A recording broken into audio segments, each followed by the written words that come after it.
tanyakan soal itu.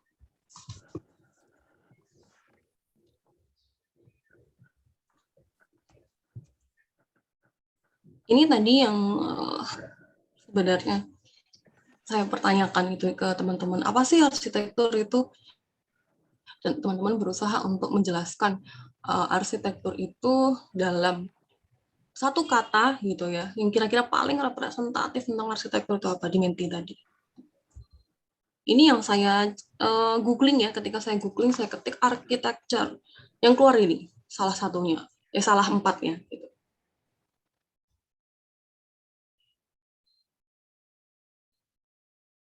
Kalau dari 4 ini kira-kira apa sih bangnya? Oh, gambar pasti gitu. Oh, ini dan segala macam gitu. Itu yang mungkin yang paling kentara gitu ketika kita googling atau kita searching gitu tentang arsitektur.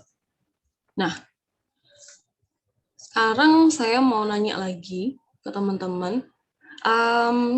Ketika teman-teman lihat ini, teman-teman buka lagi nanti Mentinya. Ini arsitektur atau bukan? Ya, ini arsitektur atau bukan? Gitu. Oke.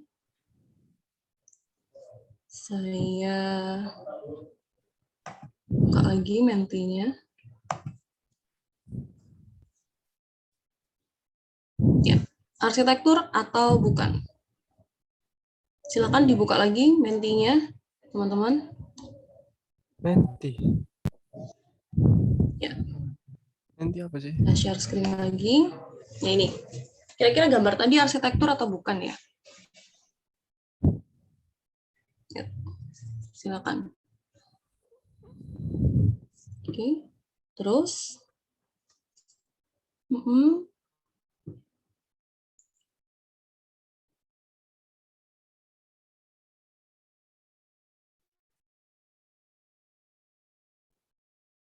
Oke, mungkin ada yang mau menyampaikan nggak yang menganggap itu tadi arsitektur, kenapa? Apa alasannya? Yuk, mungkin ada yang mau berpendapat. Nah, coba saya cek Nailatul Afiyah. Kira-kira tadi jawab apa? Terus kenapa?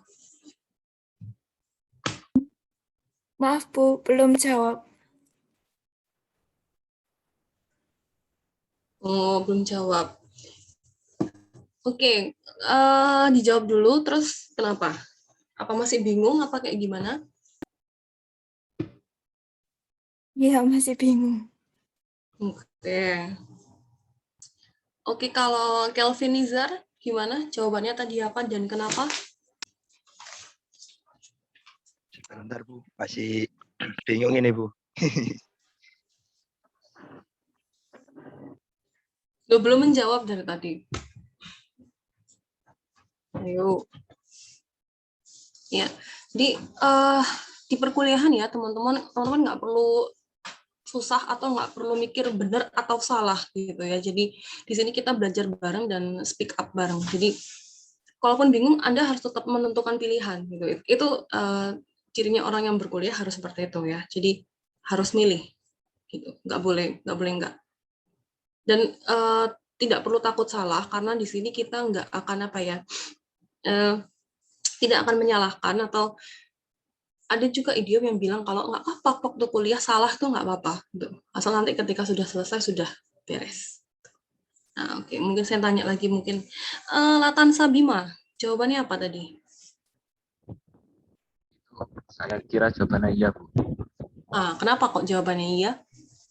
Karena walaupun itu dilihat seperti apa ya, bangunan yang dikatakanlah kurang rapi ya begitu, tapi itu juga bisa termasuk bagian arsitek karena apa dari yang penting kan bangunan, karena tadi kan pengertian luasnya kan salah satunya adalah seperti bangunan dan kayak gitulah, ada tatanan bangunan seperti itu. Jadi dalam arti juga kita belajar seperti itu, jadi kita bisa membedakan mana yang bagus dan jelek kan dari bangunan seperti itu juga. Jadi kita juga tidak menafikan dan membuang bangunan yang dikatakan kurang rapi, tapi kita juga bisa mengambil pelajaran dari bangunan yang seperti itu gitu loh. Ya mungkin itu aja. Juga masih agak bingung tadi ini itu apa. Gitu kan. Oke, terima kasih Latanza. Pendapatnya cukup menarik nih. Oke, sekarang saya hunting lagi kira-kira. Mungkin saya mau nih Mbak. Tadi sudah Mas, sekarang Mbak. Ya. Sania, Rifah. Gimana? Tadi jawabannya apa? Tadi jawabannya iya, Bu. Nah, kenapa itu jawabnya iya? Karena tadi kan ya bangunan, meskipun kurang rapi, tapi ada gimana ya, kayak bingung, Bu. Oke. Tapi berarti karena itu bangunan ya berarti. Ya, Oke. Kita lanjut lagi. Ada nggak sih yang bilang enggak? Kira-kira coba mungkin raise hand. Kira-kira ada nggak sih yang bilang enggak? Itu bukan harus.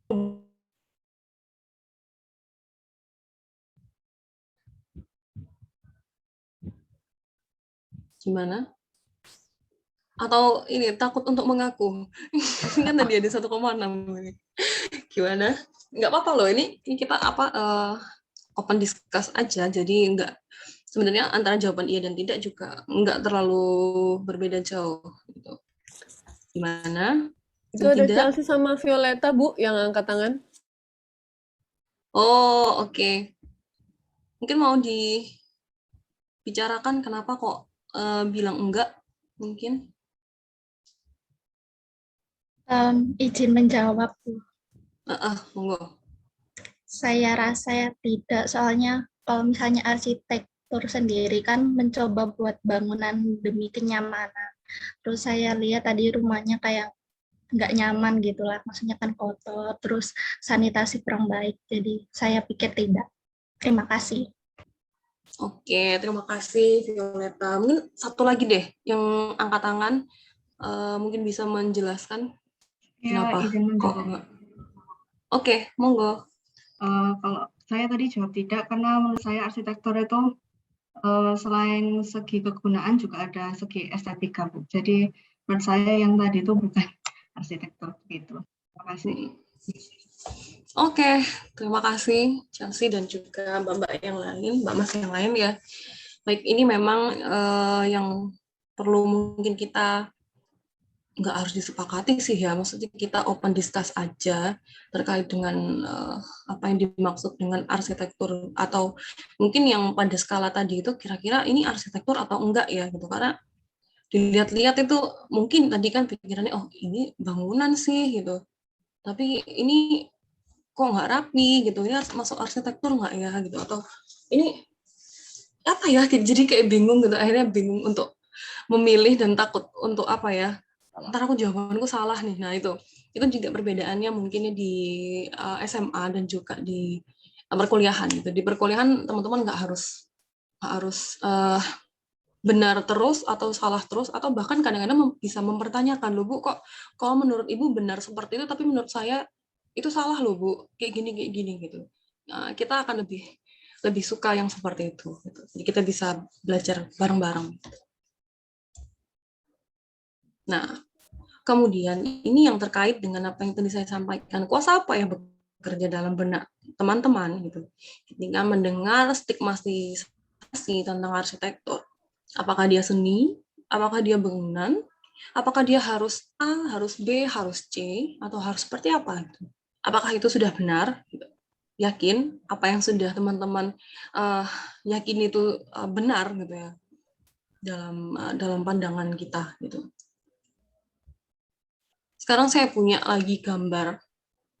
Ini ada rumah ya, hunian. Gaya-gayanya ini gaya-gaya, kalau kita bilang gaya-gaya country gitu. Ini di sebuah pedesaan di Amerika. Tuh. Kemudian ini juga rumah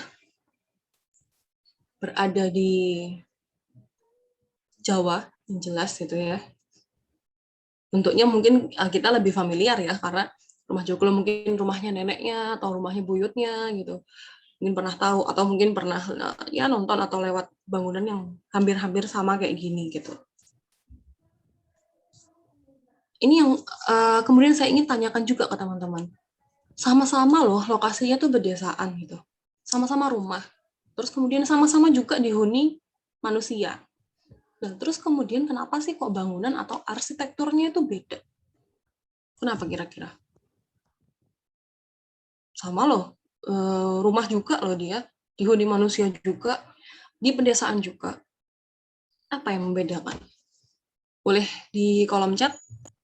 Karena budaya, oke, karena budaya. Ada lagi mungkin? Budaya dan daerah, oke. Gaya desainnya, oke. Kegunaan, lingkungan, dan material. Ada lagi? Tren, kebutuhan, oke. Selera, iklim, dan kondisi lingkungan, yes. Terus, perbedaan zaman, sejarah, permintaan desain klien, oke. Benar. Keadaan geografis, ya. Karena dipengaruhi oleh budaya, cuaca, kearifan lokal, setiap daerah, adat, budaya, berbeda-beda, oke. Beda arsitek, ya. Jelas ya. Oke, zaman, ya. Oke, terima kasih. Ternyata jawabannya ini ya, buat saya sangat-sangat memuaskan ya dari teman-teman ya, karena memang teman-teman bisa jeli gitu, melihat gitu apa perbedaannya dan kenapa gitu dia berbeda gitu. Benar banget gitu ya teman-teman, semua jawaban yang teman-teman sampaikan ini benar semua, terutama terkait dengan budaya, terus kemudian selera, bahkan beda arsiteknya benar, ya benar memang, karena arsiteknya beda pasti bangunannya beda gitu. Terus kemudian beda selera, beda tren, ya itu juga termasuk itu semua. Dan itu yang juga mendefinisikan kenapa dua bangunan ini berbeda. Nah, di pengantar arsitektur ini sendiri, ibaratnya itu kami itu nggak seperti ini ya, nggak seperti ibu dan anak gitu. Kalau ibu mau nganterin anaknya sekolah gitu ya, terus kita sih menganggap kita tuh sebagai Gojek gitu. Boleh nggak sebut merek? Maksudnya ini ya, ojek online gitu. Jadi kami ini di pengantar arsitektur ini bertugas itu mengantar teman-teman ke tujuan. Gitu. Nah tujuannya itu seperti apa? Nanti teman-teman sendiri yang akan membentuk. Gitu. Jadi dari pemikiran-pemikiran teman-teman tadi memaknai arsitektur atau seperti apa atau dan lain hal sebagainya. Gitu. Jadi materi-materi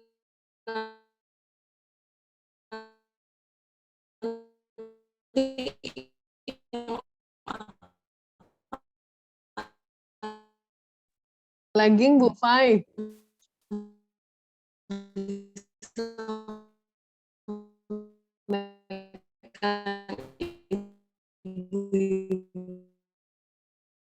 Terputus-putus. Di arsitektur ini sendiri akan gimana? Sudah belum? Tadi lagging sekitar 20 detikan. Nggak nyampe sih, mungkin 10 detik lah. Oh, oke. Aduh, suaraku seperti robot. Ya, tapi udah kan ya sekarang ya? Oke. Ya, jadi mungkin saya recap aja. Jadi pengantar arsitektur itu pengennya mengantarkan teman-teman ke tujuan masing-masing. Gitu. Jadi silakan teman-teman menganggap bahwa pengantar arsitektur itu misalkan sebagai ibu gitu, atau sebagai ojek, atau sebagai pacar, atau sebagai orang yang membawa keranda jenazah gitu. Silakan teman-teman nanti interpretasikan sendiri dengan apa yang nanti teman-teman jalani di sini gitu. Nah, seperti tadi yang sudah teman-teman state bahwa tadi itu ada yang bilang perbedaan budaya, adat istiadat, selera, tren dan sebagainya. Ya, itu semua benar. Jadi arsitektur itu merupakan hasil dari perkembangan kebutuhan manusia itu sendiri.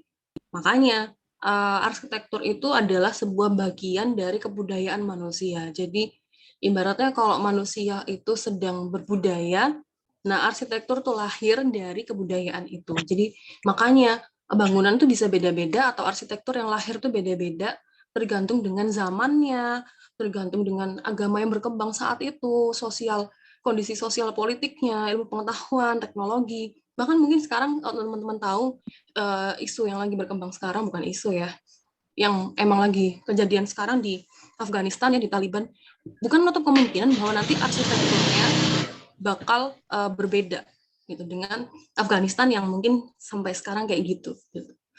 Jadi yang mempengaruhi arsitektur itu nggak cuman soal estetika, nggak cuman soal konstruksi, nggak cuman soal itu, nggak. Dia lebih luas lagi. Jadi mulai dari politik, ilmu pengetahuan, ekonomi, bahkan agama itu juga akan mempengaruhi hasil dari arsitekturnya itu sendiri. Gitu. Nah, ini kalau merujuk dari pendapat Pak Yosef Priyotomo, jadi arsitektur itu bukan cuma sekumpulan bahan bangunan yang didirikan di atas sebidang tanah gitu. Jadi arsitektur itu emang membawa sejumlah isu-isu yang lebih kompleks. Jadi kayak tadi, aspek sosial, budaya, teknologi, agama, suku, ras, ataupun bahkan kenegaraan, kebangsaan. Dia itu. Jadi kalau kita hanya nanti memaknai arsitektur itu hanya sebatas pokoknya dia bentuknya bangunan berada di atas tanah, itu adalah arsitektur. Itu akan mempersempit makna gitu. Jadi nanti teman-teman jadi nggak bisa berpikir lebih lebih luas lagi tentang arsitektur. Karena arsitektur itu mau nggak mau kita akan beririsan dengan banyak hal. Makanya kalau orang bilang itu arsitek itu kayak orang yang sok tahu gitu loh. Karena emang kita tuh dituntut untuk tahu sedikit tentang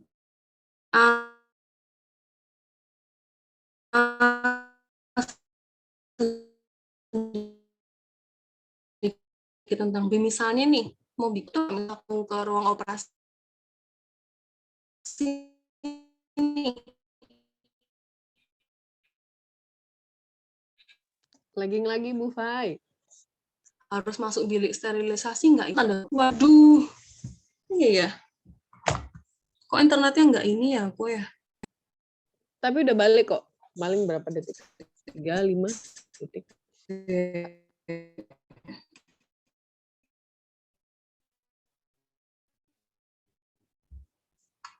Ini kayaknya aku perlu ganti.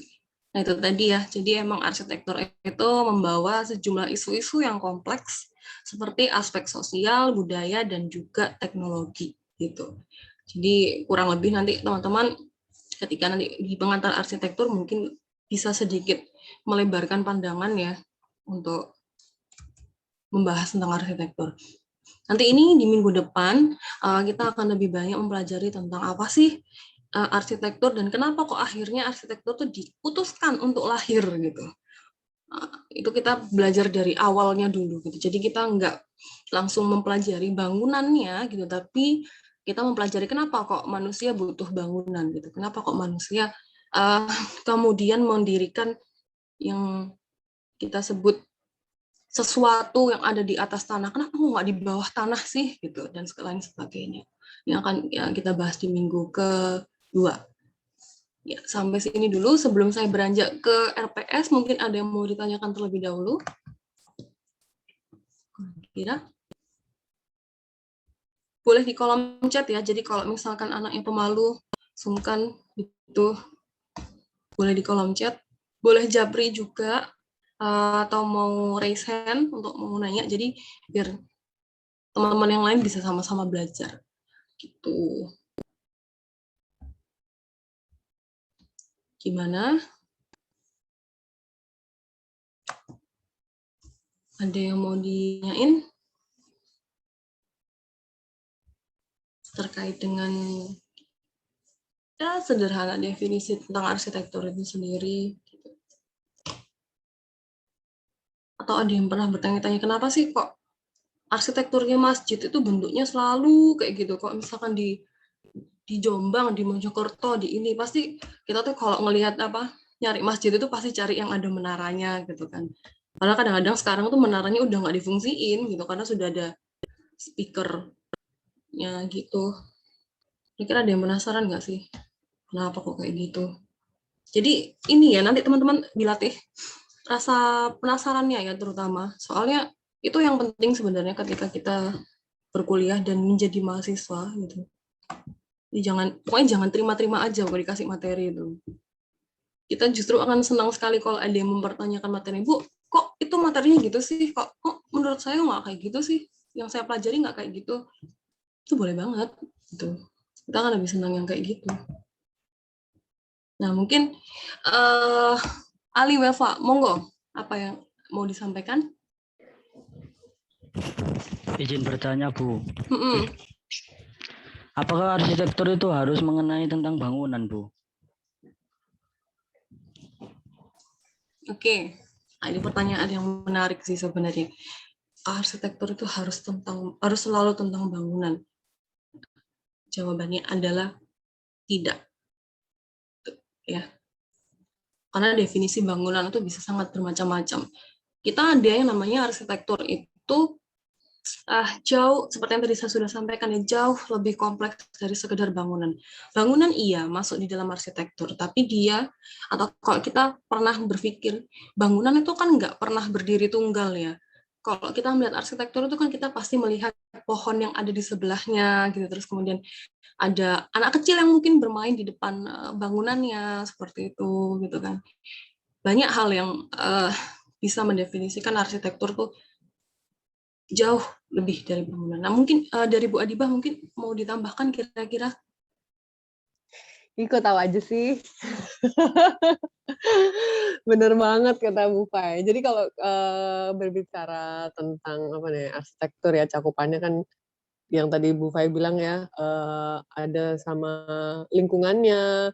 Bahkan kalau kita berbicara arsitektur nggak semata-mata sesuatu yang harus dilingkupi oleh 4 bidang dinding ya Bu Fai. Kita berbicara naungan, gazebo yang nggak ada dindingnya itu juga masuk arsitektur.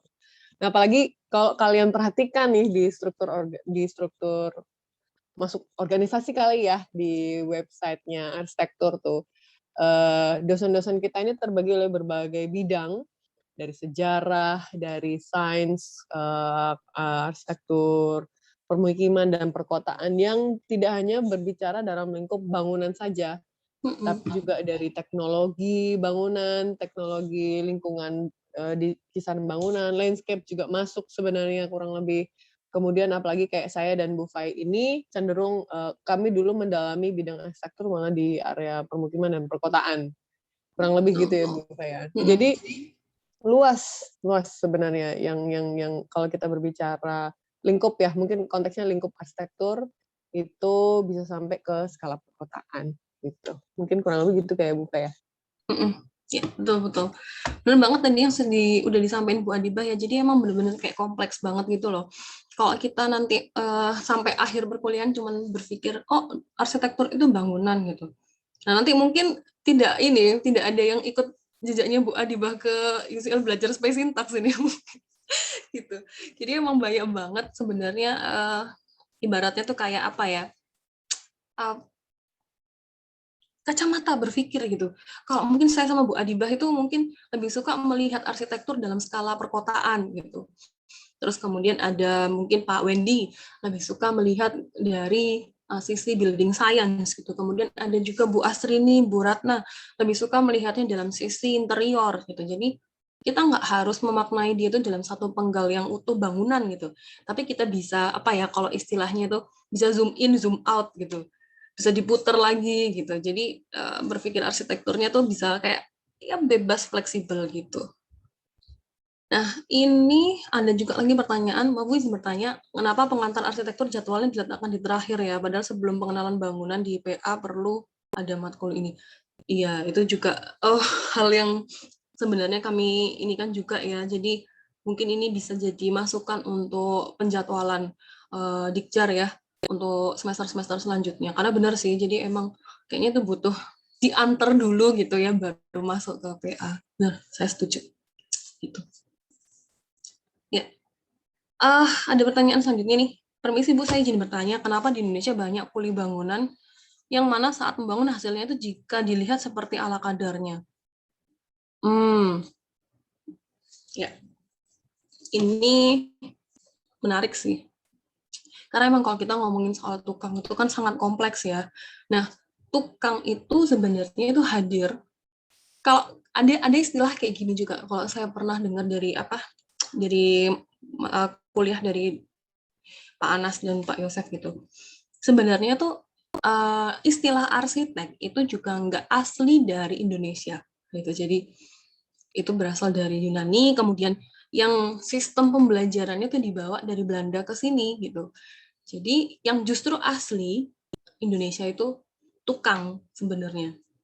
Jadi kalau dulu mungkin zaman-zaman bikin candi atau apa, nah itu tuh yang ngerjain itu tukang sebenarnya. Tapi tukang ini punya skill gitu loh, atau benar-benar apa ya? Mungkin agak sedikit berbeda dengan sebagian tukang yang ada saat ini gitu. Karena kalau kita bilang tukang tuh biasanya tuh sangat ahli di bidangnya. Tuh. Nah, kalau kita ngomongin soal konstruksi, ada yang namanya tukang, ada yang namanya kuli. Nah, biasanya kalau tukang itu dia pasti expert di bidangnya.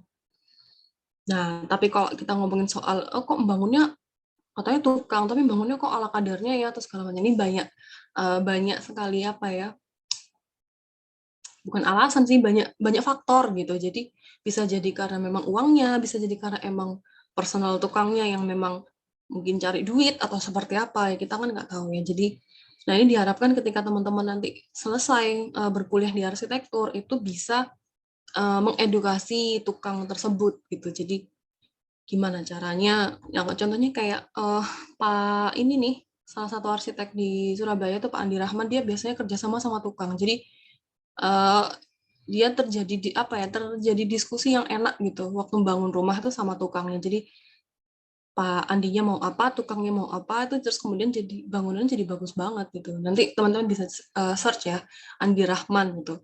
Di IG juga ada. Nah, nanti bisa melihat.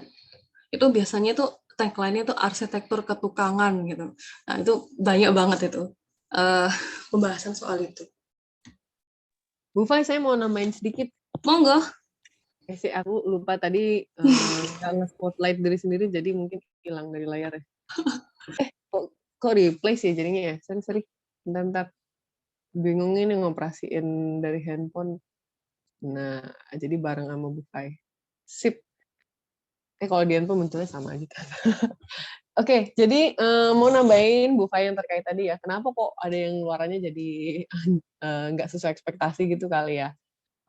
Kalau seperti yang disampaikan Bu Fai itu ada banyak faktor yang pengaruh ya, bisa jadi budget, bisa jadi apa namanya skill-nya juga ya, skill si tukangnya. Nah, bisa jadi juga dari arsiteknya, karena maksudnya kalau kita berbicara konteks sebuah bangunan itu ya, itu kan artinya perwujudannya tuh secara struktural itu ada melibatkan struktur yang lebih kompleks dan pihak-pihak yang beragam. Satu, owner, misalkan si pemiliknya. Dua, si arsiteknya, kalau dia pakai arsitek. Tiga, tukangnya. Empat, pemborongnya, mungkin masuk tukang kali ya, tapi bisa jadi mandornya gitu misalnya. Nah, tidak jarang itu terjadi miskomunikasi dari kesekian pihak itu. Tambah orang sipilnya gitu misalnya. Nggak jarang tuh terjadi miskomunikasi atau adaptasi persepsi dari ke semua pihak itu.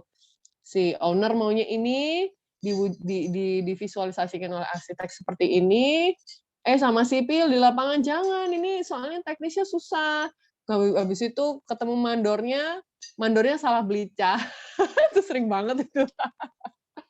Disuruh beli cat warna putih, datangnya warna abu-abu. Itu paling sering banget tuh, sampai kita bingung. Kenapa kok mereka susah banget ya membedakan warna ya?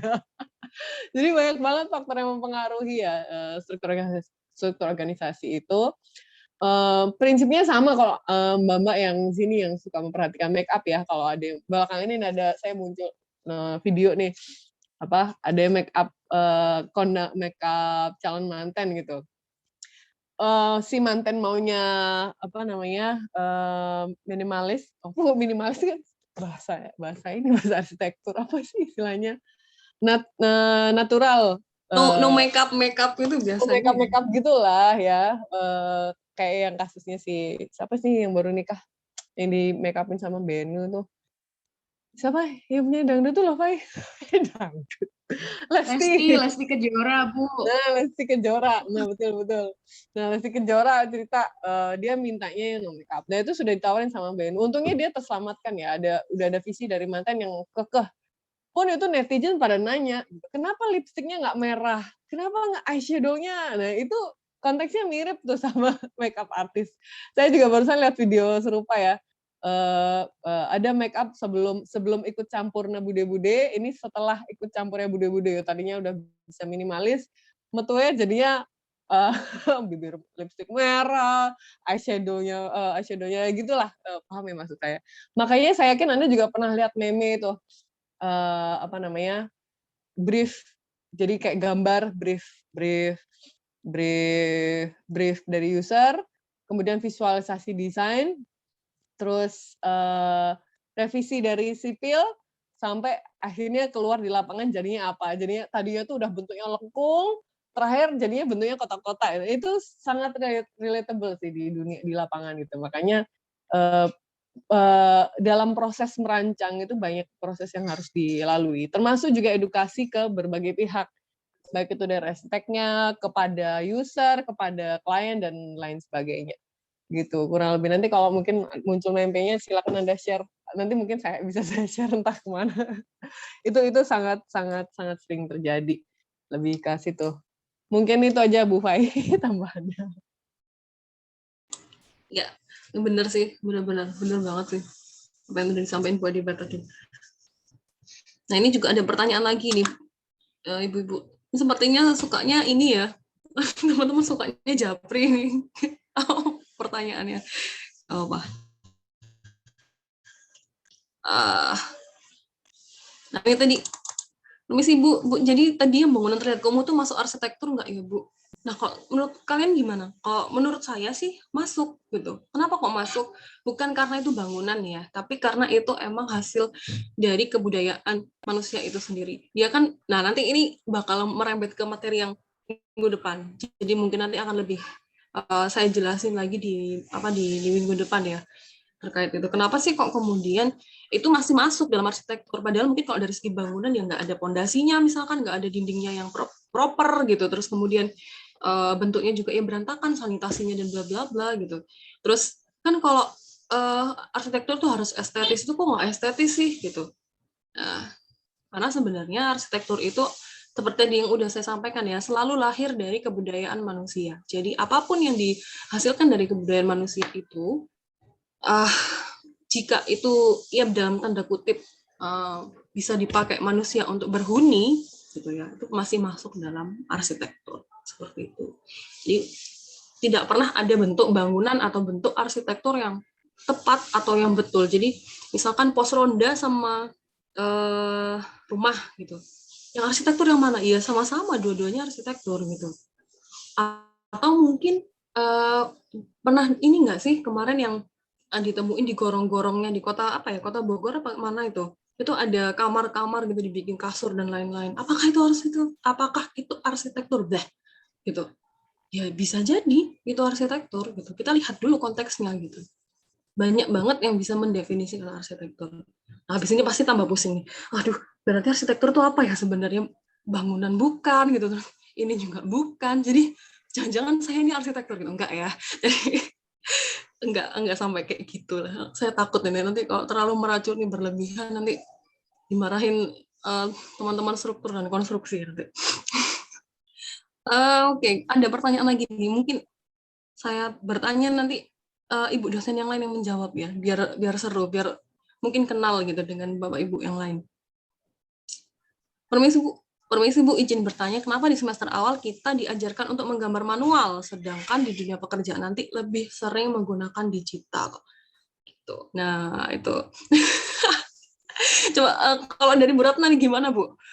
Untuk menjawab pertanyaan ini Bu. Kenapa sih Bu harus belajar manual dulu? Halo, Bu Fai, surat saya terdengar ya? Ya, terdengar. Oke.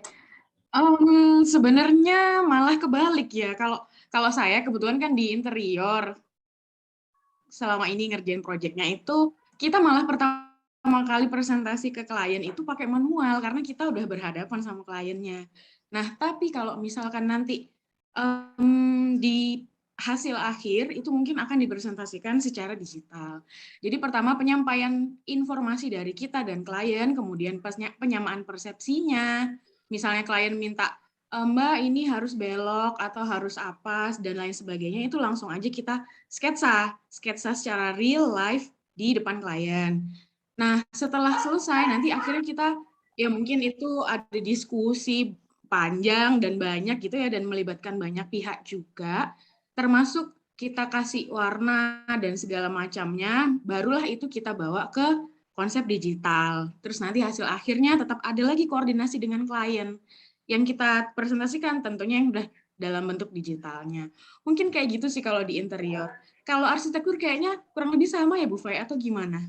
Iya, sebenarnya hampir sama sih. Jadi emang kenapa kok kita tuh belajar manual dulu, karena kadang itu gini, ya seperti yang tadi disampaikan Bu Ratna ya, tiba-tiba ketemu klien, terus klien tuh kan kepengen cepet tahu bayangan desainnya gitu loh. Jadi nggak mungkin kita itu, oh sebentar Bu, saya masuk SketchUp dulu, saya kerjakan gitu, nggak mungkin kan gitu. Jadi itu yang dimaksud dengan kemampuan manual, kita perlu dilatih juga terlebih dahulu. Jadi ketika datang ke site gitu ya, ke tapak yang kosong, tanah kosong gitu, Mbak saya mau sebelah sini begini, Pak saya mau sebelah sini begini begitu gitu. Nah Anda tinggal sketsa dulu aja gitu. Misalkan kalau sekarang kan sketsanya nggak perlu bawa sketchbook kemana-mana ya, pakai notebook yang harganya ya saya nggak mampu lah pun sementara ini kayak gitu untuk beli itu gitu. Anda sketch di situ walaupun secara digital. Nah, kan gambaran kasarnya sudah kelihatan dan klien itu sudah bisa memahami, oh kira-kira rumah saya bakal kayak gini nih, nah, gitu loh. Itu perlu untuk kita itu dalam tanda kutip itu memberitahu atau mengedukasi klien pertama kali itu lebih cepat pasti lewat itu gitu. Nggak mungkin kita mau bikin Lumionnya dulu atau bikin SketchUp-nya dulu gitu. Nah nanti kalau klien sudah oke nih gitu kan, nah baru kita deal harga, deal. Nah itu sudah baru kita masuk ke step yang selanjutnya kayak gitu. Jadi praktisnya seperti itu. Tapi ada banyak hal yang mendukung gitu. Kenapa kok kita harus belajar manual dulu gitu. Tuh.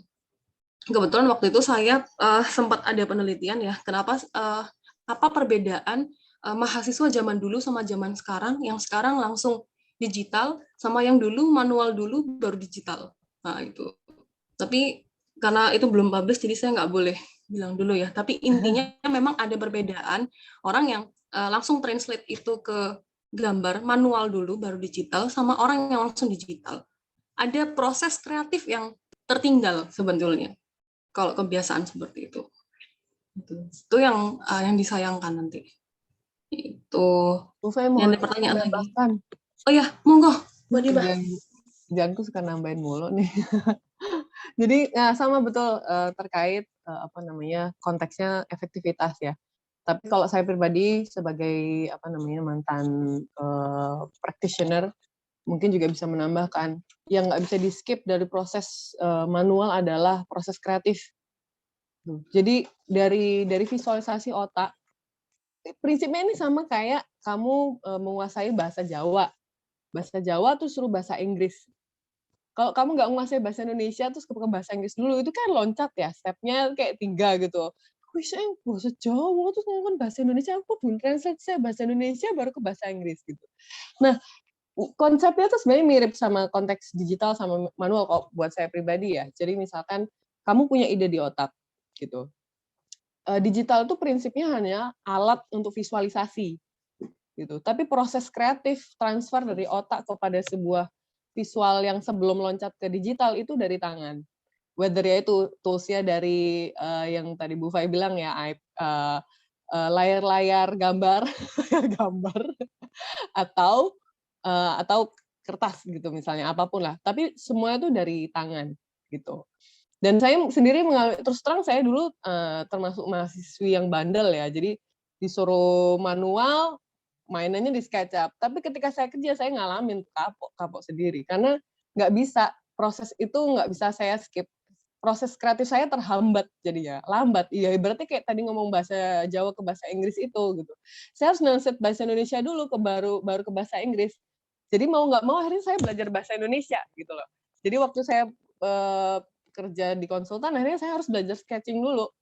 Karena nggak bisa, prosesnya tuh lama banget dan nggak efektif. Sehingga kayak ibaratnya gini, kalau Anda yang sudah pernah nyobain SketchUp ya, atau main The Sims lah, gitu lah. Yang udah sering main The Sims mirip kayak gitu. Saya punya ide di kepala nih. Oh, saya harus bikin dindingnya, saya harus bikin atapnya, saya harus bikin pintunya gitu lah. Tapi proses nempelin dinding, nempelin pintu, itu kan lama banget ya, prosesnya nggak bisa yang sedetik, 5 detik jadi gitu. Lain kalau kita punya ide, tulis dulu, seret, oke, ini dia idenya, baru diwujudkan ke visual design. Jadi itu yang nggak bisa di-skip kalau buat saya ya, proses kreatifnya ya nggak bisa, memang ya itulah ciptaan Tuhan ya, nggak, ternyata memang mau kita secanggih apapun, tetap Tuhan menciptakan kita untuk mentransfer melalui sense yang ada di dalam tubuh kita sendiri, yaitu tangan. Kurang lebih gitu, Bu Fai. Ya, bener banget sih itu yang udah disampaikan Bu Ratna juga Bu Adibah ya. Emang nanti teman-teman akan merasakan sendiri kok perbedaannya gitu. Jadi kalau mungkin sekarang mikirnya, atau mungkin yang sudah biasa main 3D ya gitu, aduh lebih cepat pakai ini. Nah, tapi nanti hati-hati, nanti ketika sudah mulai mendesain, itu biasanya terjebak di situ. Jadi terbiasa mendesain pakai 3D, terus nanti bentuknya kayak gini akan beda dengan teman-teman yang mungkin desainnya langsung dari manual. Nah, ini ada yang resen ini, Mas Rizal. Monggo, Mas Rizal, gimana? Ibu, saya mau bertanya ini. Saya mau tanya pendapat Ibu tentang seorang arsitek yang sekaligus paham tentang ilmu tekstil. Jadi desainnya itu udah ada konsep hitungannya. Terkadang dipandang orang itu rakus mengambil kerjaan dua sekaligus. Tapi di pandangan saya itu bagus. Soalnya pernah ada teman orang tua bilang kalau arsitek itu plus sudah paham ilmu tekstilnya itu bahaya itu. Makasih, Bu. Ya, oke. Ini pertanyaan menarik ini. Coba saya tanya mungkin ini, kalau Bu Tiara hadir nggak ya? Halo, Bu Fai. Halo, iya Bu. Gimana Bu pertanyaannya? Aku di kampus, jadi ini suaranya banyak. Rada nggak fokus. Iya, nggak apa-apa. Oke. Tadi gimana, bisa diulangin nggak pertanyaannya? Tadi pertanyaannya Rizal, monggo diulangin bentar buat Bu Tiara. Ibu, jadi intinya itu kalau ada pendapat Ibu, kalau ada arsitek plus dia paham ilmu tekstilnya, jadi dipandang orang itu seperti dia rakus mengambil dua pekerjaan sekaligus, tapi di pandangan saya itu bagus. Gitu. Terima kasih. Ilmu apa Bu Fai? Ilmu tekstil itu apa ya Mas ya? Aku nggak ngerti. Teknik sipil mungkin maksudnya ya? Iya, Rizal ya? Teknik sipil. Arsitek yang bisa ilmu teknik sipil gitu maksudnya. Kalau menurut saya pribadi itu poin plus sih sebenarnya. Kalau misalkan seorang arsitek tapi dia juga ngerti tentang sipil, itu bagus banget itu. Ada beberapa arsitek yang emang basicnya dia sipil, itu seperti Santiago Calatrava. Dia tuh kalau nggak salah dia basicnya sipil, dan dia kalau merancang itu desain strukturnya itu bagus banget, bisa bikin kayak apa ya, eye catching gitu. Nggak semua arsitek bisa seperti itu, dan dia bisa wujudin itu, dia bisa tanggung jawab dengan strukturnya, dan itu bagus banget sih menurutku. Jadi nilai lebih gitu sebenarnya. Gimana Mas? Ibu, cukup. Sebenarnya banyak arsitek ya, saya nambahin, banyak arsitek dia yang basicnya itu nggak pure design, tapi ada juga yang dia juga kuat di misalkan di matematika, atau dia kuat lagi di lainnya gitu. Itu sebenarnya itu kayak nilai lebih buat dia jadi punya kayak karakteristik sendiri, desainnya juga bisa berbeda dengan arsitek lainnya, dan dia bisa bertanggung jawab dengan itu semua gitu. Jadi ketika mungkin dia punya basic teknik sipil, mungkin di lapangan ada orang sipil yang ini gimana, ini nggak bisa diwujudin gitu, tapi dia bisa tahu perhitungannya dan ininya, dan itu bisa dipertanggungjawabkan. Menurutku tuh nggak masalah, Mas. Tuh. Mungkin ibu-ibu lain ada yang menambahkan. Iya, saya sebenarnya pengen tanya, maksudnya teknik sipil itu lebih kepada ngitungnya atau maksudnya kontraktornya ya, bangunnya gitu? Expect. Ke hitungannya, Bu. Oh, hitungannya. Ya. Biasanya kan arsitek taunya cuman desainnya gitu aja. Oke, saya tambahin ya. Faktanya nanti Anda belajar kok MacTech cara ngitungnya. Jadi kita emang belajar itu, Mas. Kita emang belajar, nanti Anda ngalamin itu MacTech, belajar sipil gitu. Tipis-tipis. Nah, makanya nanti kita akan menguasai bangunan sederhana. Gitu. Pasti. Soalnya kalau nggak menguasai, Mas, ngawur desain arsitek desainnya gitu. Jadi kita emang pasti belajar itu. Seperti halnya nanti kita belajar asas ruang dalam ya, atau bahasa Inggrisnya interior gitu, tipis-tipis, tapi kita nggak menguasai 100% kayak teman-teman desain interior lain lah. Kalau desain interior sampai detail, dia sampai ini ya Bu ya, sampai apa detail furniture-nya nggak Bu? Saya lupa desain interior. Bu Ratna mungkin ya? Iya, interior Bu. Sampai Saya mau menambahkan ya? juga ini mungkin konteksnya mirip ya, antara kalau misalnya arsitektur juga bisa mengerjakan tugas interior gitu ya, kerjaan interior. Mungkin mirip ya kayak gitu ya. Itu ya bisa dipelajari, bisa. Cuman nanti kan kedalaman, jadi setiap ruang itu kan mungkin ada ruh yang nanti ingin disampaikan ke usernya ya. Itu nanti mungkin di interior akan dipelajari detail, kemudian kalau di arsitektur mungkin akan dipelajari tapi tidak sedetail di interior. Mungkin seperti itu. Betul, jadi nambahin dikit lagi ya Bu Fai.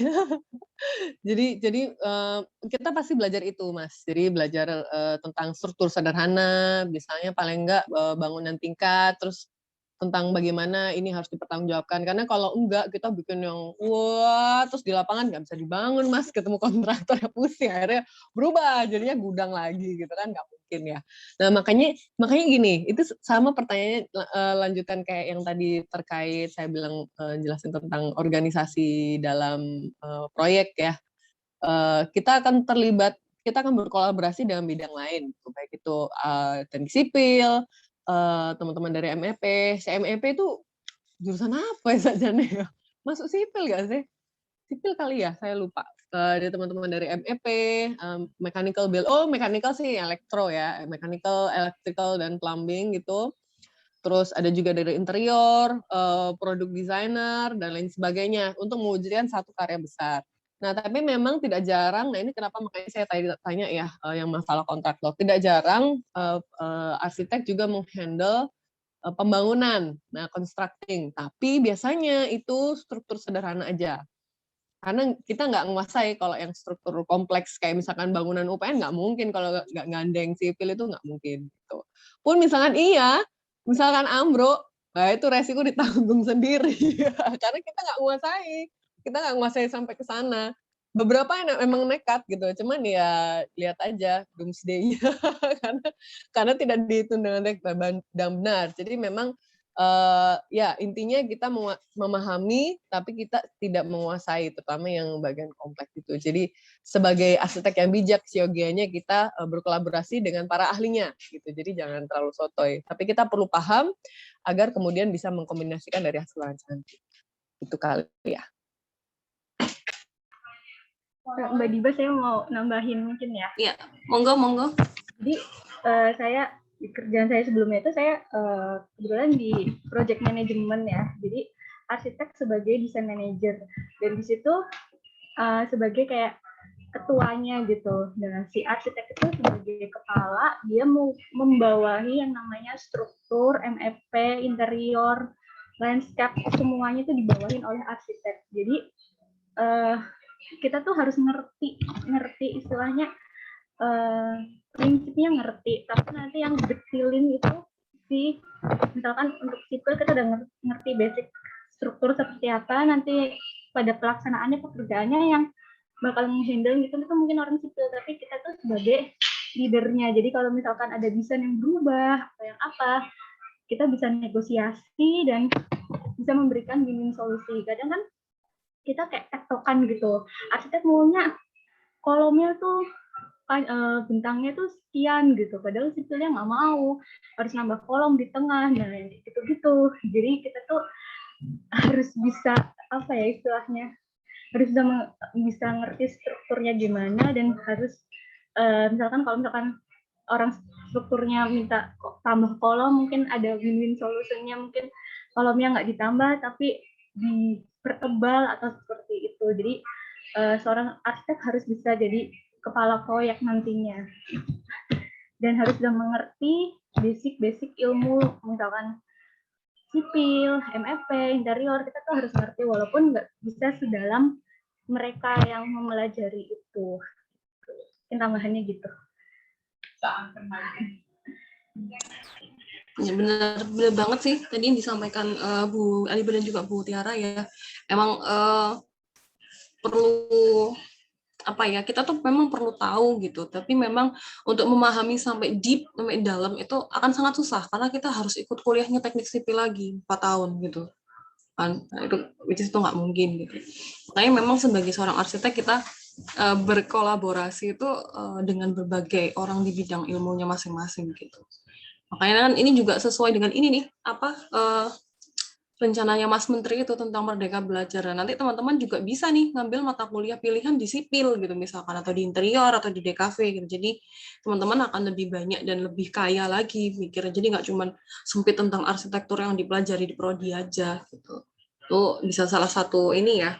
Kalau misalkan aku kayaknya lebih suka struktur dan konstruksi nih, aku pengen bisa SAP, aku pengen bisa ngitung, pengen bisa ini. Nah, itu monggo. Nanti teman-teman di mata kuliah pilihan bisa ambil yang di teman-teman sipil gitu. Tapi nanti teman-teman basicnya itu akan tetap kita pelajari di mekanika teknik. Tapi jujur ya, saya tuh mekanika teknik parah banget sih. Bukan keahlian saya sepertinya untuk menghitung, pusing. Oke, selanjutnya ini ada lagi nih pertanyaan. Alhamdulillah ya pertanyaannya banyak, walaupun siang tapi ternyata teman-teman masih semangat ya. Mungkin saya pilih lagi satu kali ya. Jadi kita, ada yang resign, jadi saya utamakan yang resign dulu aja. Mbak Calia, monggo. Halo, suara saya kedengaran atau tidak? Ya, terdengar. Jadi, apakah apabila kita sebagai mahasiswa menciptakan JV dan kita sebagai pengelolanya, kita bisa mengikuti tender dengan kutipan memiliki tenaga ahli yang mumpuni, ataukah harus meminjam bendera dari JV yang senior, lalu apakah di perkuliahan akan diajarkan membangun JV atau PT yang mumpuni? Karena pada waktu PKKMB saya pernah tanya kalau mahasiswa sendiri itu udah kayak bisa membangun JV gitu. Terima kasih. Ya, terima kasih Calia. Ini pertanyaannya keren banget ya. Terkait dengan gimana mahasiswa arsitektur. Ini to be honest ya, teman-teman yang mungkin di semester 5 ke atas, itu teman-teman sudah mulai berpraksis sebagai arsitek yang masih dalam tanda kutip ya, karena memang kalau kita mau ngomong arsitek, berarti dia harus lulus PPARS, gitu, kemudian udah lulus sarjana arsitektur secara legal gitu ya. Nah, ada namanya arsitek yang legal dan juga belum legal. Saya nggak bilang tidak legal ya, tapi belum gitu.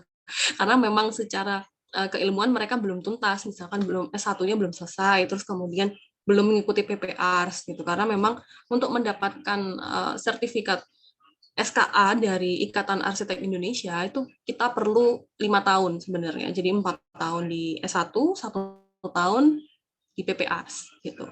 Nah, ketika sudah lulus PPARS, maka dia sudah bisa dikatakan sebagai arsitek. Sebetulnya begitu. Tapi kalau belum, banyak sekali teman-teman juga mahasiswa ataupun yang lulusan SARS saat ini yang sudah berpraksis di bidang arsitektur, walaupun mungkin belum secara legal bisa disebut dengan arsitek gitu. Jadi kalau kita merujuk pada peraturan, berarti yang namanya arsitek itu adalah yang sudah legal gitu loh.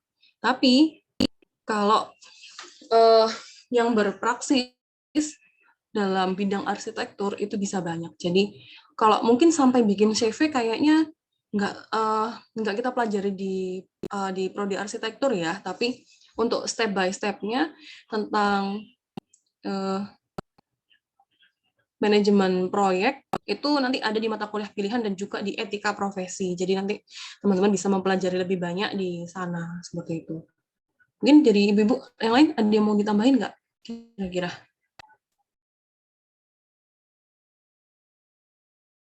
Cukup persis. Oke. Ya ini sepertinya saya harus memilih pertanyaan ini karena pertanyaannya cukup banyak. Nanti takutnya atau mau dibahas semua ngantuk nggak ya kira-kira ya? Oke. Yang pertanyaan tentang render tuh menarik sebenarnya. Iya, itu tadi mau saya bacakan ini. Jadi kenapa bangunan dipresentasikan di SketchUp ataupun Lumion itu hasilnya terkesan menarik, tapi ketika dibangun di lapangan hasilnya B aja. Gitu. Apakah ini salah satu teknik marketing atau ada penyebab lain? Gitu. Nah ini ini kontekstual ya dengan yang kita alami ya. Jadi renderannya bagus gitu, tapi begitu dibangun, dah gitu. Kayak apa ya? Tidak sesuai dengan waktu. Sama kayak ini. Kalau teman-teman mungkin main Tinder atau apa begitu di swipe kanan ketemu terus habis gitu ternyata di real life-nya enggak ini. Nah itu gimana nih? Mungkin dari ibu-ibu yang lain mungkin ada yang mau membantu menjelaskan nih. Saya yakin pikiran kita sama semua sih soal ini. Kebentur budget, Bupai. Iya, oke. Ya, terbentur budget. Ada juga mungkin ibu yang lain yang bisa menjelaskan realita yang terjadi sebenarnya kenapa? Iya, sama ini sih terkait pencahayaan ya kalau menurut saya. Konteksnya memang kalau render kan memang buat visual ya, jadi dibuat semenarik mungkin. Seharusnya memang dibuat serealistis mungkin gitu. Jadi kalau Anda pernah perhatikan ada yang terus ngerender terus di Photoshop dengan lingkungan sekitarnya. Jadi kan kayak memang sesuai konteksnya di kampung, rumahnya kayak gini cocok gitu loh. Ada yang kayak gitu. Dan saya juga cuman gini ya.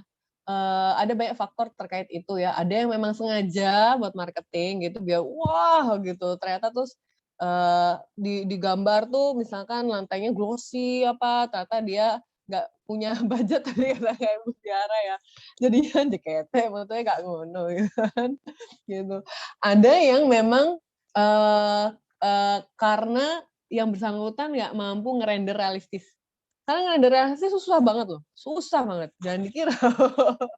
Jadi kalau ada yang pakai Lumion itu justru nggak mampu render yang realistis terus terang kalau menurut saya. Karena Lumion tuh gampang banget ya ampun.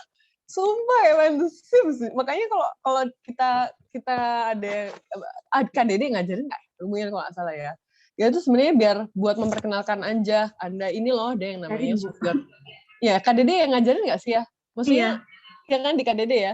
Dan jadi sebenarnya itu sesuatu yang mau pelajari dewe ya bisa gitu, nggak perlu kita ajarin. Cuman beberapa anak kan tidak terpapar ya sama konteks sama ini loh ada loh yang namanya software Lumion gitu. Apalagi Lumion kan lumayan ya butuh gadget komputer yang luar biasa untuk mengoperasikan itu gitu.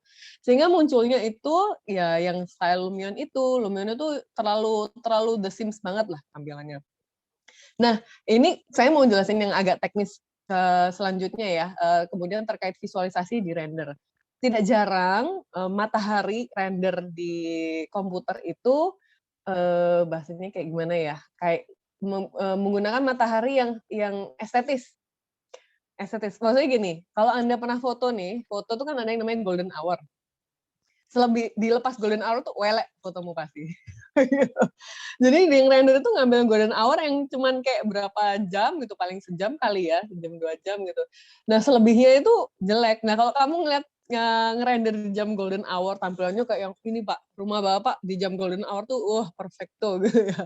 Begitu terus kamu ngeliatnya pas jam 12 yang nggak kayak gitu ya, kayak renderan. Ya mohon maaf ngerendernya tuh pakai matahari golden hour. Sama kayak misalnya kalau kayak di renderan luar negeri itu matahari luar negeri itu terus terang for some reason ya bagus gitu loh, mau jam 12 tuh bagus banget. Tapi di Indonesia itu kalau kata suami saya, kebetulan suami saya fotografer juga, mataharinya tuh keras gitu. Antara kamu mau milih objek atau milih fokus ke langit. Kalau kamu fokus ke langit, objeknya hilang, gelap. Kalau kamu fokus ke orang, langitnya yang hilang gitu. Nah, cuman di beberapa daerah munculnya itu bisa kayak di Bali gitu. Makanya kalau orang foto bilang, "Oh, bagus ya." Itu karena memang eksposisi caranya beda sama kalau kayak yang di Surabaya. Nah, itu juga mirip konteksnya kayak yang renderan yang bisa diwujudkan di apa namanya di visualisasi 3D itu. Jadi emang ada yang bisa mataharinya bisa realistis seperti fakta sebagaimana mestinya, ada yang tidak. Nah, saya terus terang hampir nggak pernah menemui yang realistis kecuali satu punyanya Pak Budi, bukan Pak Budi Pradono. Siapa sih ya yang bikin ini loh? Kayak apa gedung Sampurna yang di depannya Hartono Jalan Mer itu loh. Apa namanya konsultannya ya? Ingat nggak ya? Pak siapa itu namanya? Pokoknya emang lupa aku. Iya, pokoknya siapa ya? Itu termasuk yang arsitek Indonesia apa ya? Arsitek Indonesia muda. Apa ya? Pokoknya salah satu ikon arsitek di Indonesia juga. Ya memang saya lihat, wah renderannya wow, terus tampilannya wow kayak render hebat gitu. Jadi nggak semua bisa kayak gitu. Baik itu dalam konteks rendernya maupun konstruksinya. Jadi memang banyak yang mempengaruhi. Dan kembali lagi akhirnya kepada niatan Anda mau yang menampilkan realistis, realita atau memang pengen apa namanya memberikan ilusi estetis gitu. Kembali lagi ke personal masing-masing.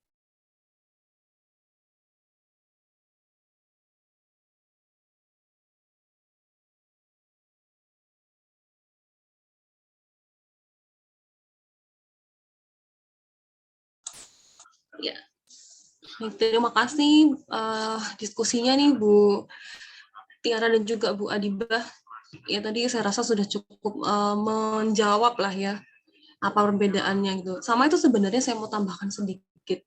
Itu adalah tanggung jawab seorang arsitek gitu. Jadi bagaimana kamu bisa mempertanggungjawabkan gambar kamu ya, whether itu manual ataupun sketsa ataupun digital, itu harus sama dengan yang terbangun gitu. Jadi jangan sampai ekspektasi klien itu kemudian berlebihan gitu ya. Terus begitu dibangun akhirnya lu kok gini gitu. Nah, berarti komunikasinya ada yang salah nih gitu antara arsiteknya dan juga tukangnya terus kemudian kliennya. Jadi itulah bahayanya juga ya rendering sebenarnya itu. Gitu. Ya, mungkin saya kasih satu pertanyaan lagi ya. Karena saya harus menjelaskan RPS juga ini. Apa benar jadi seorang arsitek itu nggak hanya fokus pada satu bangunan, tapi juga harus memikirkan kondisi sekitar bangunan. Contoh sirkulasi, pergerakan udara, tata letak, sanitasi. Yes, betul. Jadi itu yang PR-nya. Jadi kalau kita cuma mau desain aja, cuma estetis aja, itu nggak masuk dalam kriteria arsitektur. Karena kita juga harus fokus bagaimana caranya, karena orientasi arsitektur itu kan lahir dari kebudayaan.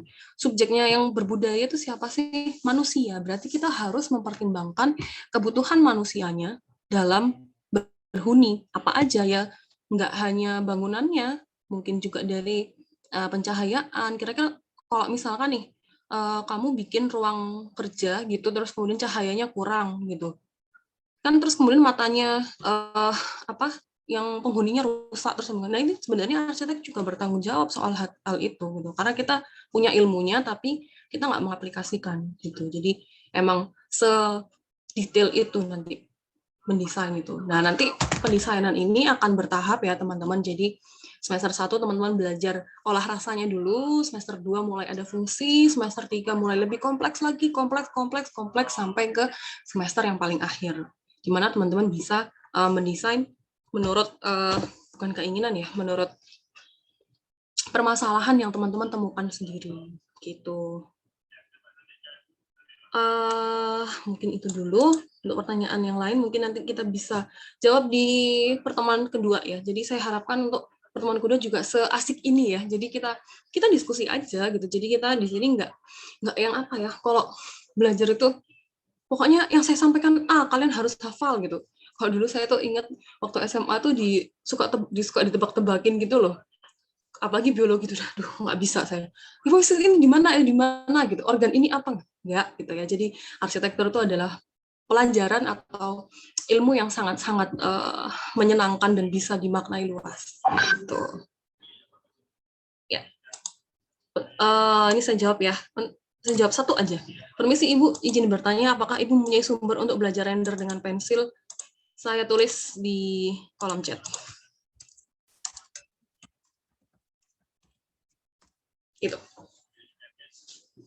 Itu buku yang saya pakai sih, jadi teman-teman bisa pakai juga kalau mau latihan rendering pakai pensil. Nah, mungkin nanti ibu-ibu dosen yang lain jika ada buku tambahan bisa diketik juga biar teman-teman bisa cari. Kayaknya udah mulai terbayang, tugas Komars, tugas PA sudah mulai terbayang-bayang. Ini saya senang ya. Aduh, sebenarnya saya berdosa ya kalau dosen senang mahasiswa sengsara tuh dosa ya. Tapi gimana ya, menyenangkan ya. Oke, lanjut. Di RPS ya, kita akan bahas RPS ini yang akan kita pelajari dalam 1 semester. Ya.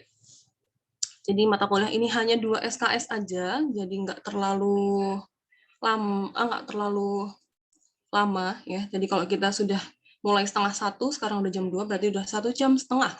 Berarti tinggal PR teman-teman hanya tinggal 1 jam setengah lagi di minggu ini untuk belajar. Ya. Nah, ini dia. Untuk capaian pembelajaran mata kuliahnya sendiri, teman-teman itu ada 5 tahapan ya, supaya bisa lulus atau supaya bisa dianggap mampu gitu di mata kuliah ini. Ada CPMK 1, 2, 3, 4, dan 5. Nanti teman-teman nanti bisa akses e-learning, jadi masih dalam proses dibuat ya. Nanti silakan koordinasi ke dosen pembimbing masing-masing. Nanti RPS ini akan teman-teman dapatkan juga. Gitu. Jadi teman-teman bisa tahu nih, oh minggu ini aku belajar apa, harus tugas apa, dan lain sebagainya. Gitu. Jadi udah ada semua. Bahan-bahan kajian atau materinya itu, nah kita lihat di sini agak saya besarin deh. Mulai dari pengetahuan yang mendasar atau umum terkait dengan arsitektur itu sendiri, kemudian ada aspek-aspek desain arsitektur dalam ranah sosial, budaya, seni, lingkungan, dan juga teknologi, sejarah dan teori, perancangan, dan beberapa ide yang berpengaruh terhadap perubahan arsitektur, bentuk, ruang, dan tatanan. Nah, buku yang saya sarankan untuk teman-teman buka itu sebenarnya untuk buku utama, itu yang ini, nomor 5. Punyanya Snyder sama Katanis, judulnya Pengantar Arsitektur. Buku ini cukup buku yang lama ya sebetulnya, buku lama, agak tebal juga, tapi saya yakin akan lebih enak dibaca dibandingkan buku-buku yang lain. Tapi buku-buku yang lain ini juga mendukung ya, terutama beberapa buku misalkan dari Vitruvius ini, 10 Books on Architecture, ini akan juga kita bahas, sama satu buku lagi milik Romo Mangun, judulnya adalah Guna dan Citra. Nah ini, bentar ya. Nah ini dia, Wastu Citra, judulnya. Jadi itu yang nanti,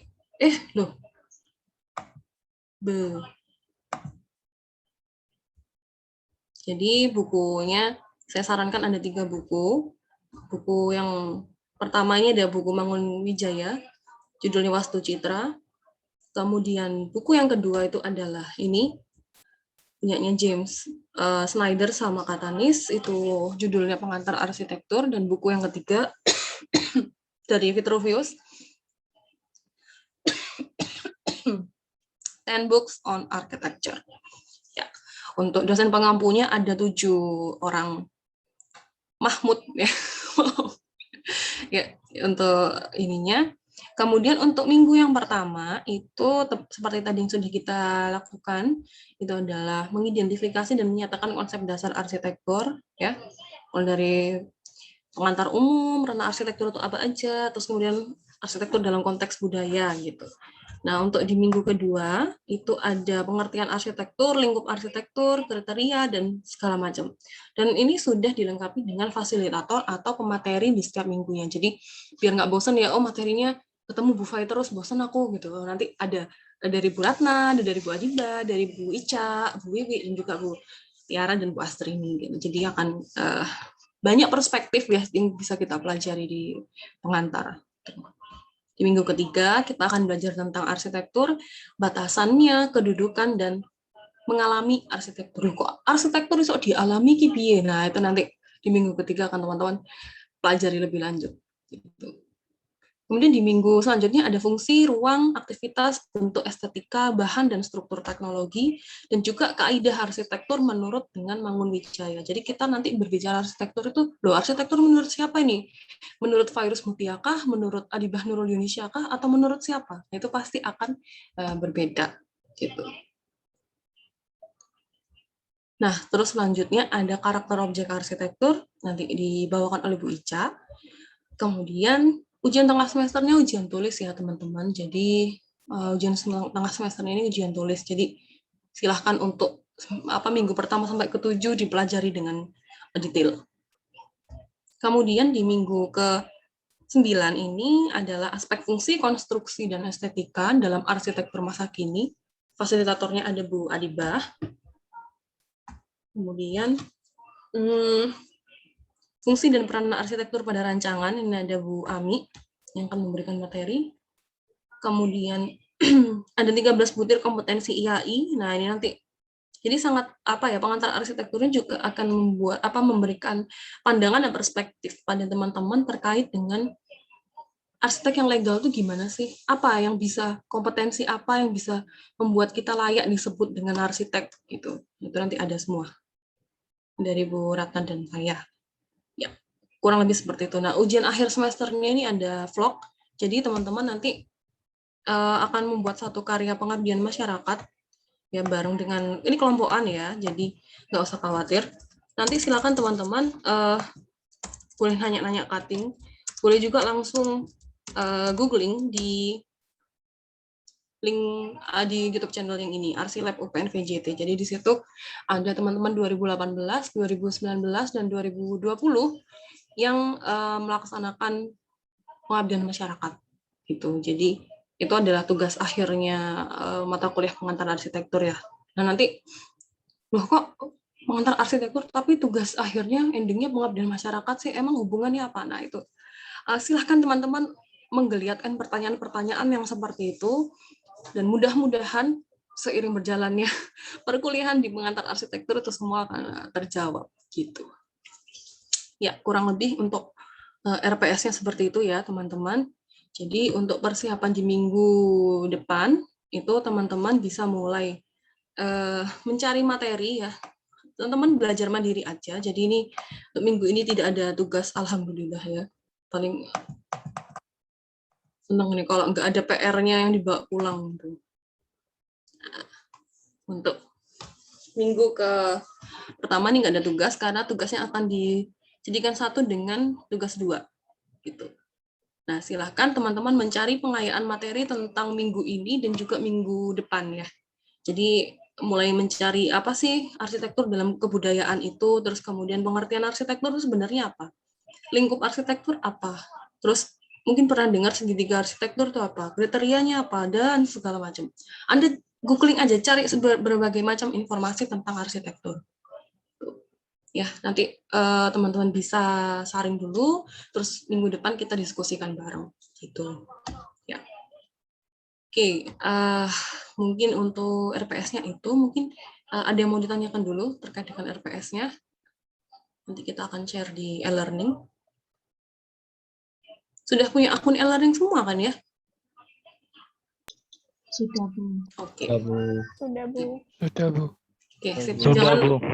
Jangan lupa ini ya, kalau nanti tugas itu dilihat tanggalnya ya. Biasanya tuh telat 0, berapa menit gitu, atau telat 11 detik atau apa. Nah, itu berbahaya ya. Jadi tolong hati-hati untuk nanti pengumpulan. Oke. Kalau gitu ya, ini ada tugas pengayaannya untuk minggu ini, teman-teman cari aja dulu. Jadi tidak dikumpulkan di minggu ini, tapi nanti ngumpulinnya 2 minggu lagi. Sekalian yang tugas 2 gitu. Nah, nanti minggu depan akan saya jelaskan slot pengumpulannya di mana dan juga formatnya seperti apa. Jadi minggu ini teman-teman mencari tahu dulu aja, pokoknya googling aja lah tentang arsitektur. Atau mau nonton drakor yang Architecture 101 itu ya boleh lah. Jadi itu untuk memperluas pandangan kita tentang arsitektur. Nggak apa-apa. Monggo. Kebetulan saya udah nonton. Ya, mungkin itu. Ada yang mau ditanyakan lagi kira-kira terkait dengan mungkin materi hari ini atau ya diskusi kita pada siang ini. Lumayan ya, jam 2 masih bisa tidur siang 1 jam sampai jam 3. Kalau habis asar nggak boleh tidur ya. Kalau yang muslim biasanya nggak boleh. Ya. Ada yang mau ditanyakan mungkin? Atau ada yang sudah mau disambati terkait dengan arsitektur? Saya harap belum ya. Ya, belum ya. Jangan ya. Oke. Mudah-mudahan sampai akhir masih tetap semangat untuk belajar arsitektur. Nah, baik, mungkin dari Bapak Ibu lagi. Dari Ibu-Ibu, ada yang mau ditambahkan nggak sebelum saya menutup perkuliahan kita hari ini?